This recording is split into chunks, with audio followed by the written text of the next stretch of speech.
안녕하세요. 김동섭입니다. 2월 6일 아침 시작하도록 하겠습니다. 오늘 새벽에 끝난 미국 시장이 어제에 이어서 또 하락했죠. 다우는 1.2% 하락했고 나스닥은 1.5% 하락합니다. 미국의 하락은 AI에 관련해서 하락을 하고 있습니다. 아시겠지만 미국은 엔비디아 젠슨왕의 GPU 개발, 그렇죠? 그로 인해서 AI가 활성화되면서 AI 투자가 시장을 이끌었던 그런 상황이었죠. 근데 얼마 전에 마이클 버리가 AI 투자에 대한 부담감, 특히 반도체 시장 수명 주기 가지고 얘기를 했었는데, 이 기업이 실적 발표하면서 AI를 투자하는데 설비 투자는 엄청 많이 들어갔지만 실제로 1분기 전망은 수익성이 좋지 않은 상황이 됐죠. 그게 이제 시장에 영향을 미치기 시작합니다. 그러면서 AI 투자에 대한 그 투자금이 너무 막대한 상태에서 결과가 별로 좋지 않다는 쪽으로 해석하는 가운데, 어저께 나온 뉴스 중에 하나가 그 엔트로피라는 AI 업체가 AI 도구를 선보이죠. 클로드 코워크라는 건데요. 그걸 이렇게 보여주면서 어떤 문제가 생겼냐면, 그동안 시장을 이끌었던 빅테크 기업들 많잖아요. 뭐 아마존, MS, 그렇죠? 이런 기업들이 타격을 받을 거다 이렇게 해석을 하는 것 같습니다. 그러니까 결론적으로 말하면 AI 수요가 소프트 업체들의 사업 영역을 이제 갉아먹을 거고, 그러면 결국 이 빅테크 기업들이 수익을 내는 클라우드 서비스가 문제가 될 거, 영향을 받을 거다라는 어떤 공포가 시장에 온다고 하네요. 저는 이게 감각이 좀 별로 없어서. 근데 이제 우리가 이제 이론적으로 제가 어저께도 잠깐 얘기했었지만, 스마트폰이 생기기 전에의 양상이 지금 나타나는 거 아니냐. 물론 뭐 스마트폰 만드는 기업이 꽤 많지 않았기 때문에 다를 수 있겠지만, 어쨌든 기기가 변하게 되면 모든 게 다 변하는 거거든요. 지금 이제 그 단계에 접어들었나 봅니다. 그거에 때문에 시장이 이제 갑자기 부담감으로 다가오는 그런 상황이 아니었나라는 생각을 해봐야 될 것 같습니다. 그래서 그 소프트웨어 기업들이 타격이 좀 커질 거라는 우려가 계속 그 투매를 유발하고 있다는 뭐 그런 얘기도 있습니다. 그래서 그런지 마이크로소프트, MS나 뭐 아마존 같은 기업이 4% 정도 하락했고요. 마이크로소프트사 같은 경우에는 시총이 3조 달러가 무너지는 상황이 나왔다고 합니다. 그 과정 속에서 오히려 브로드컴은 또 오릅니다. 브로드컴이 오른 이유는 구글의 TPU, 그러니까 TPU라고, 그러니까 GPU를 벗어난 TPU가 텐서 처리 장치인데요. 이거를 그 맞춤형으로 제조하는 게 브로드컴이잖아요. 그러니까 GPU에 속하지 않은 다른 기업인 어떤 제품을 생산하는 브로드컴 오히려 주가가 올라버리는 그런 상황. 그래서 엔비디아가 지금 얼마 전에 오픈 AI로 1,000억 달러 투자를 안 한다 뭐 이렇게 얘기가 막 나오더니, 그 이후부터 갑자기 AI가 막 다 흔들리는 뭐 그런 상황이 발생하고 있다는 해석을 해야 될 것 같은데요. 어쨌든 그동안 그 AI가 시장을 이끌었었는데, 그 AI가 시장의 발목을 잡는 상황이 연출되고 있다. 뭐 이게 지금 현재 모습인데요. 제가 볼 때는 AI라는 것은 사실 지금 이제 시초거든요. 시작한 지 1, 2년밖에 안 됐기 때문에 아직도 갈 길이 멀을 거예요. 그 상황 속에서 이제 나오는 과정상의 문제, 뭐 이런 거가 발생하는 거다라는 해석을 좀 해볼 수 있지 않을까. 뭐 그런 해석을 합니다. 과거에 닷컴 버블 때도 닷컴으로 주가가 엄청 올랐지만 나중에는 수익성 문제가 생겼고 그 수익성을 이겨냈잖아요. 사실 엔비디아에서 만든 칩 생산 기업은 아무 상관이 없을 거라고 보는데, 문제는 뭐냐면 그걸 가지고 쓰는 기업들이 방향성을 못 잡아버리거나 이렇게 타격을 받게 되면 칩 쓰는 거에 대한 부담이 올 수 있다. 뭐 그런 해석도 하는 것 같습니다. 하여튼 뭐 그 부분을 좀 보셔야 될 것 같고, 그 다음에 지금 그 빅테크급의 좀 악재가 중에 하나가 뭐냐면, 가상화폐가 엄청 급락을 하고 있어요. 가상화폐가 지금 6만 3천 달러가 무너져 버렸죠.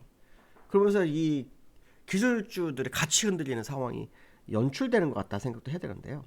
스콧 벤센트 그 미국 재무부 장관이 의회에서 증언한 것 중에 하나가 뭐냐면, 가상화폐 시장에 대한 부양책이 없다 이렇게 딱 잘라 말했다고 합니다. 그러니까 뭐 완전히 지금 나스닥이 흔들리는 이유 중에 하나가 이런 부분들이 아닌가 생각도 해야 될 것 같고요. 우리나라는 또 기술주가 많은데 오늘도 또다시 흔들리나라는 생각이 드는 상황입니다. 제가 볼 때는 삼성의 하이닉스는 이 반도체를 만드는 기업이기 때문에 상관이 없을 거라고 판단하지만 시장이 흔들리면 또 같이 흔들리는 게 또 시장이지 않습니까? 그게 좀 다른 모습이 있을 수 있지 않을까. 근데 국내장은 사실 그 코리아 디스카운트를 해소하는 과정에서 올라온 거기 때문에 미국과 약간 디커플링이 있을 수 있다는 생각을 하고 있거든요. 그래서 어제 또 우리나라 의외로 급락을 했던 부분이 있어서 이 부분이 또 오늘도 반영이 되는지 한번 확인해 봐야 될 것 같고요. 또 신규 실업 청구 수가 또 늘었어요. 23만 천건으로. 이것도 늘면 고용에 문제가 생긴 거잖아요. 고용이 안 됐기 때문에 느는 거거든요. 한 3만 정도가 늘어났습니다. 2, 3만 정도가 늘어났기 때문에 이것도 또 지표에 대한 악영향. 이상하게 시장은요, 오를 때는 모든 재료가 호재로 바뀌는데 약간씩 밀릴 때는 또 호재가 없어요. 오히려 악재만 드러나는 경우도 있거든요. 지금이 딱 그 상황인 것 같습니다. 근데 지금 미국 시장이 대세를 흔드는 자리일 것인가, 이거에 대한 고민을 한번 해봐야 될 것 같다. 뭐 그런 생각도 해봐야 될 것 같고요. 어저께 국내장이 아시아 시장에서 제일 많이 하락했습니다. 아시아 시장. 어제 아시장 보시면 니케이 0.8% 하락했고요. 대만 1.5% 하락했고요. 항생은 마이너스 플러스 돌아서 버렸어요. 그런데 우리나라는 어저께 4% 정도 밀렸습니다.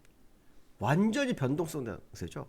코스피가 뭐 200포인트 이상 밀려버려가지고 210포인트 정도 밀려버려서 와, 이건 뭐지 하는 정도로 엄청 밀렸습니다. 근데 이제 어저께 수급적인 부분이 되게 중요했었는데요. 이 수급적인 부분을 보시면 어저께 외국인과 기관이 어마어마하게 팔았습니다. 외국인 6조 팔았고요. 기관이 2조 6천억 팔았습니다. 이거를 개인이 다 받아갔는데요.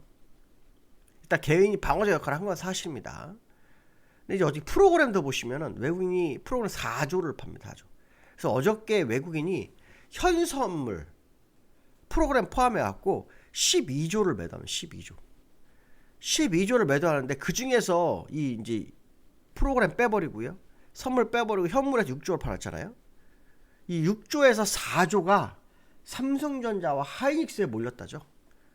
삼성 하이닉스. 그러니까 많이 올랐으니까 뭐 이익 실현을 하겠다 뭐 이런 생각을 하는 거죠. 그러니까 어떻게 보면은 많이 팔았지만 삼성전자 하이닉스를 주도적으로 팔았기 때문에 그걸 따져본다고 하면은 사실은 그게 전체 보이는 금액 대비로는 그렇게 많이 안 판 걸 수 있죠. 그렇죠? 프로그램도 아마 삼성전자 하이닉스가 같이 껴있을 테니까요. 그럼 삼성전자 하이닉스가 그럼 어저께 엄청 많이 빠졌느냐? 이것도 그렇지가 않아요. 5%밖에 안 빠졌어요. 많이 안 빠졌어요. 그러니까 사실 어저께 국내장이 200포인트 빠지는 것은 나머지 한 금액 한 2조 정도가 다른 종목을 팔아가지고 그 상승폭을 내주면서 주가가 밀린 상황인데요. 삼성전자 하이닉스가 하루 만에 시총이 100조가 날라갔다. 어제 100조가 날라갔답니다. 오늘 어떻게 될지 한번 봐야 되겠는데 저는 어떤 생각을 하고 있냐면 시장을 뭐 누르겠다는 의지를 외국인이 좀 보인 것 같습니다. 요 근래 계속 매도잖아요. 기관은 매수하던 걸 어저께 한 방에 싹 다 던졌고요. 근데 사실 이것도 기관도 매수했던 걸 어저께 팔았기 때문에 이익이 별로 없어요. 오히려 그냥 아무 의미 없는 매매가 이루어진 거거든요. 이거는요. 매수했던 거를. 근데 이제 외국인들이 매도를 했기 때문에 이들이 어떤 매매를 할 건지에 대한 고민을 좀 해봐야 되는 상황이 나온다. 과거에 그러니까 작년 11월에 그랬거든요. 외국인이 어마어마하게 팔았거든요. 한 18조 정도 팔았다가 다시 걷어들였다가 막 했었는데 지금 딱 그때처럼 지금 또 외국인의 매도가 엄청 나와요. 그러면 지금 현재 시장의 위치가 정말 밀릴 자리인가라고 판단한다면 이제 시작하는 자리일 수도 있는 국내장의 모습이 이 수급에 의해서 밀릴 수 있을까라는 의문점도 듭니다. 그래서 어저께 하락이 사실은 오늘 미국 하락까지 다 반영이 된 거 아닐까, 이 생각도 한번 해볼 수 있는 아주 중요한 자리가 아닐까, 그런 해석도 해볼 수 있고요. 그 다음에 어제 그 아까 미국장의 그 기술적 분석을 잘 안 보여드렸는데 다우는 그냥 횡보를 했고요. 나스닥이 조금 밀렸어요. 나스닥이 요 박스권, 큰 박스권에서는 뭐 변화가 없어요. 예, 큰 박스권에 변화가 없어요. 이때도 우리나라 올랐기 때문에. 근데 요 좁은 박스권에서 약간 이탈하는 그 흐름을 보이는 것이 특징이었다 정도 보시면 될 것 같고, 삼성전자 하이닉스 아까 4조 얘기했는데 차트를 좀 보시면 삼성전자 같은 경우에는 그냥 횡보죠. 오늘도 약간 지금 밀리고 있는데 하이닉스 삼성전자가 장중에 한가가 이게 아마 저걸 거예요. 그 넥스트레이드에서 몇 주 거래갖고 막 이렇게 나오는 현상이 나오는데 11만 원까지 밀리는 상황이 있었나 보네요. 이게 KLX로서는 그렇게 안 나오죠. KLX만로서는 한 3%인데 넥스트레이드에서는 뭐 하한가가 있었네요. 이게 깜짝 놀라는 문제네요. 근데 하이닉스는 약간 눌리는 정도. 그래서 지난번 고점 부분을 지켜주는 상황. 그래서 하이닉스가 그러니까 누가 삼성전자하고 장난을 친 것 같죠, 시간에서. 장난을 쳤던 것 같습니다. 이 차트가 갑자기 아래꼬리가 엄청 길어졌네요. 말이 안 되는 일인데 삼성전자 하이닉스 하한가 갈 정도면 심각하죠. 시장이 30% 이상 빠진다는 얘기가 똑같은 겁니다. 말이 안 되는 거거든요. 그래서 이거는 좀 누가 이 시장가로 던졌다 이렇게 해석이 되는 것 같습니다. 그래서 요거 오늘 어떤 상황이 벌어질지 한번 지켜봐야 되지 않을까 이런 말씀 드리고 싶습니다. 오늘 여기까지 하겠습니다. 감사합니다.